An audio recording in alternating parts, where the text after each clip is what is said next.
Hi friends, எல்லாருக்கும் வணக்கம். Welcome to Dhana's kitchen. நம்ம இன்றைக்கி சூப்பரான ஒரு சோளம் தோசை எப்படி செய்கிறது அப்படின்னு பார்க்க போகிறோம். இது வந்து ரொம்ப ஹெல்த்தியானது, உடம்புக்கு வந்து ரொம்ப நல்லது. குழந்தைங்களும் நல்லா விரும்பி சாப்பிடுவாங்க. கண்டிப்பாக இதை வந்து நீங்கள் வீட்டில் ட்ரை பண்ணி பாருங்கள். இது கூட சட்னியும் எப்படி செய்கிறது அப்படின்னு பார்க்கலாம்.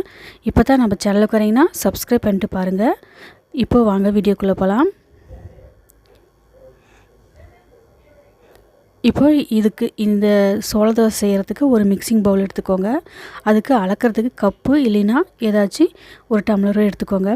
இந்த மாதிரி சோளம் வந்து நான் வந்து சிகப்பு சோளம் எடுத்திருக்கேன். இது மாதிரி தலை தட்டி எடுத்திருக்கேன் ஒரு கப் அளவுக்கு. இதை இப்போது அந்த பவுலில் சேர்த்திக்கோங்க. அடுத்ததான் அதே பவுல்லையே இட்லி அரிசி ஒரு கப்பு தலை தட்டி எடுத்திருக்கேன் நான் இப்போதை. இதையும் இப்போது இது கூடவே சேர்த்திக்கலாம், சோளத்துக்கூடையே. இப்போது அதே பவுல்லையே அடுத்ததாக உளுத்தம்பருப்பு அரை கப் அளவுக்கு சேர்த்திக்கலாம். இந்த மாதிரி அரை கப் அளவுக்கு உருட்டு உளுத்தம்பருப்பு சேர்த்திக்கோங்க. இது கூட அடுத்ததாக வெந்தயம் 1/4 டீஸ்பூன் அளவுக்கு இது கூடவே சேர்த்திக்கலாம். எல்லாத்தையும் சேர்த்திட்டு இப்போ இதை வந்து நல்லா தண்ணியில் 4-5 டைம் நல்லா கழுவிக்கோங்க. சோளத்தில் நல்லா இது வரும், அழுக்கு வரும். அதனால் 4-5 டைம் நல்லா கழுவிட்டு இந்த மாதிரி நல்ல தண்ணி ஊற்றி வச்சுருங்க. இது வந்து நல்லா ஊறினா தான் தோசை வந்து நல்லாயிருக்கும். அதே டைம் நல்லா அரைக்கிறதுக்கும் மிக்சியில் அரைக்கிறதுக்கும் நல்லா அரைப்படும். அதனால் கண்டிப்பாக 5 மணி நேரம் இல்லைன்னா 6 மணி நேரம் ஊற வச்சுக்கலாம் இதை. இப்போ இதை மூடி போட்டுட்டு அப்படியே வச்சிடலாம். சோளம் நல்லா எல்லாமே நல்லா ஊறி வரட்டும். இப்போ பார்க்கலாம். இப்போ பாருங்கள், 5 மணி நேரம் ஆயிடுச்சு. சோளம் எல்லாமே நல்லா ஊறி வந்திருக்குது. இப்போ வந்து ஒரு மிக்ஸி ஜாரில் மாற்றிக்கலாம். மாற்றிட்டு தண்ணி கொஞ்சம் விட்டுட்டு நல்லா நம்ம அரைச்சி எடுத்துகிட்டு வந்துடலாம். பாருங்கள், அரைச்சி எடுத்துகிட்டு வந்தாச்சு. இந்த மாதிரி நம்ம எப்பயும் இட்லி மாவுக்கு அரைக்கிற மாதிரி அரைச்சிக்கோங்க. ரொம்ப நைஸாக வேண்டாம், கொஞ்சம் கொரகொரப்பாக அரைச்சிக்கோங்க. இப்போ அரைச்சதெல்லாம் ஒரு பவுலில் நம்ம சேர்த்திக்கலாம். சேர்த்திட்டு இதுக்கு தேவையான 1/2 டேபிள் ஸ்பூன் அளவுக்கு உப்பு சேர்த்தி நல்லா கலக்கிட்டு மூடி வச்சுருங்க. இது வந்து 5 மணி நேரம் 6 மணி நேரத்தில் புளிச்சு வந்துடும். இது வந்து ரொம்ப நாளாக ஃப்ரிட்ஜில் வைக்கக்கூடாது. இப்போ வந்து இதுக்கு சட்னி செய்ய ரெடி பண்ணிடலாம். பெரிய வெங்காயம், பூண்டு, பச்சை மிளகாய், புளி, அப்புறம் வேர்க்கடலை, உப்பு. இப்போ இதெல்லாம் ரெடியாக இருக்குது. இப்போது ஸ்டவ் ஆன் பண்ணிட்டு ஒரு கடாயை வச்சுக்கோங்க. இது கூட எண்ணெய் வந்து 1 டேபிள் ஸ்பூன் அளவுக்கு விட்டுக்கோங்க. இப்போ நறுக்கிய ஒரு பெரிய வெங்காயத்தை நம்ம இது கூட சேர்த்திக்கலாம். கூடவே பூண்டு பல் வந்து ஒரு 5 பல் சேர்த்திக்கோங்க. இப்போ பூண்டையும் சேர்த்திட்டு எல்லாத்தையும் நல்லா கலந்து கொடுக்கலாம். இது எல்லாமே நல்லா வதங்கி வரட்டும். இப்போ இதெல்லாம் நல்லா வதக்கினதுக்கப்புறமா காரத்துக்கு பச்சை மிளகாய் இது கூட இப்போது நம்ம சேர்த்திக்கலாம். நான் வந்து 4-5 பச்சை மிளகாய் சேர்த்திருக்கேன்.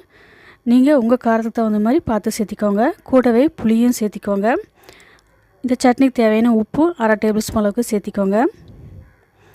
இப்போது அடுத்ததாக வந்து ஏற்கனவே வறுத்து வச்சுருக்கிற வேர்க்கடலையே இது கூட ஒரு 1/2 கப்பு அளவு சேர்த்திக்கோங்க.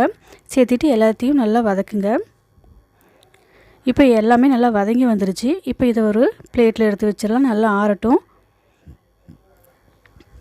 அடுத்ததாக இப்போ ஒரு மிக்ஸி ஜார் எடுத்துக்கோங்க. அதில் 1/2 கப் அளவுக்கு தேங்காய் துருவல் சேர்த்திக்கோங்க. இப்போ நம்ம வதக்கினதையும் எல்லாத்தையும் சேர்த்திட்டு தண்ணி கொஞ்சம் விட்டுட்டு நல்லா அரைச்சி எடுத்துகிட்டு வந்துடலாம். இப்போ பாருங்கள், நல்லா அரைச்சி எடுத்துகிட்டு வந்தாச்சு. இப்போ இதுக்கு ஒரு தாளிப்பு கொடுத்துக்கோங்க. எண்ணெய், கடுகு, அதுக்கப்புறம் கருவேப்பிலை, பெருங்காயம் இது எல்லாத்தையும் தாளிச்சிட்டு இது கூட சேர்த்திக்கோங்க. அவ்வளோதான், நம்மளுக்கு வந்து இப்போ வந்து வேர்க்கடலை சட்னி தயாராகிருச்சு. தண்ணி வந்து ரொம்ப விட வேண்டாம், கொஞ்சமாக விட்டு நல்லா கலக்கிக்கோங்க. இப்போ சட்னி ரெடி. அடுத்ததாக வந்து நம்ம தோசை சுட ஆரம்பிக்கலாம். மாவு பாருங்கள் நல்லா புளிச்சு வந்துருக்குது. கரண்டியில் பாருங்கள், எடுத்து காட்டுறேன். இந்த மாதிரி புளிச்சு இருக்கணும். இது வந்து ரொம்ப நாள் ஸ்டோர் பண்ணக்கூடாது ஃப்ரிட்ஜில். 2 இல்லைன்னா 3 நாள் வச்சு சீக்கிரமாக முடிச்சிருங்க. ரொம்ப நாள் வச்சு இதை சாப்பிடக்கூடாது. புளிப்பு ஏறிடுச்சுன்னா அது ரொம்ப புளிப்பாக இருந்தால் அப்புறம் நல்லதில்லை. இதில் ப்ரோட்டீன் சத்து நிறையா இருக்குது. கண்டிப்பாக இந்த தோசையை வந்து நீங்களும் வந்து வீட்டில் ட்ரை பண்ணி பாருங்கள். இப்போ தண்ணி கொஞ்சம் விட்டுட்டு நல்லா கலக்கிக்கோங்க. தோசை மாவு பாதத்துக்கு நல்லா கலக்கி விட்டுக்கோங்க. இப்போது ஸ்டவ் ஆன் பண்ணிட்டு இப்போ வந்து தவா வச்சிடலாம். இதில் எண்ணெய் கொஞ்சம் விட்டு இந்த மாதிரி வெங்காயத்தை வச்சு எண்ணெயெல்லாம் ஸ்ப்ரெட் பண்ணி விட்டுக்கோங்க. இப்போ கல் சூடாயிடுச்சு, தோசை கல். இப்போ நம்ம தோசை ஊற்ற ஆரம்பிச்சிடலாம். இப்போ ஒரு கரண்டியில் மாவு எடுத்துகிட்டு ஊற்றலாம். இப்போது நம்ம ஊற்றிட்டு எல்லா கல் பூரா நல்லா ஸ்ப்ரெட் பண்ணி விடுங்க. நல்லா எந்த அளவுக்கு முடியுமோ அந்த அளவுக்கு நல்லா ஸ்ப்ரெட் பண்ணி விட்டுருங்க. இப்படி மெலிசாக நல்லா ஊற்றிட்டு இப்போது இந்த ஓரங்களெல்லாம் நல்லா வெந்து வரணும். அதனால் எண்ணெய் கொஞ்சம் விட்டுக்கோங்க, இல்லைன்னா நெய் கூட விட்டுக்கலாம். ரெண்டில் ஏதோ ஒன்று. நான் வந்து ஆயில் விட்டுக்கிறேன்.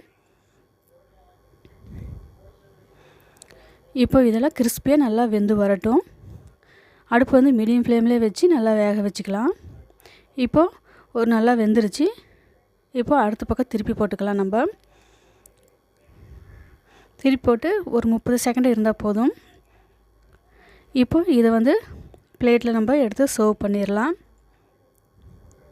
கிறிஸ்பியாக நம்மளுக்கு வந்து சோள தோசை வந்து ரெடி ஆயிடுச்சு.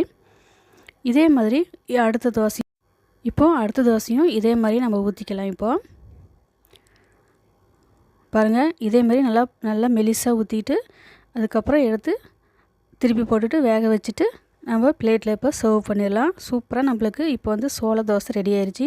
இது ரொம்ப ஹெல்த்தியானது, ரொம்ப நல்லது. எல்லாருமே நல்லா சாப்பிடணும். இதை கண்டிப்பாக இதை வந்து நீங்கள் வீட்டில் ட்ரை பண்ணி பாருங்கள். ட்ரை பண்ணி பார்த்துட்டு டேஸ்ட்டு வந்து எப்படி இருந்ததுன்னு கமெண்ட்டில் சொல்லுங்கள். லைக் பண்ணுங்கள், ஷேர் பண்ணுங்கள். நாளைக்கு வந்து இன்னொரு சூப்பரான வீடியோவில் பார்க்கலாம். தேங்க்யூ ஃபார் வாட்சிங்.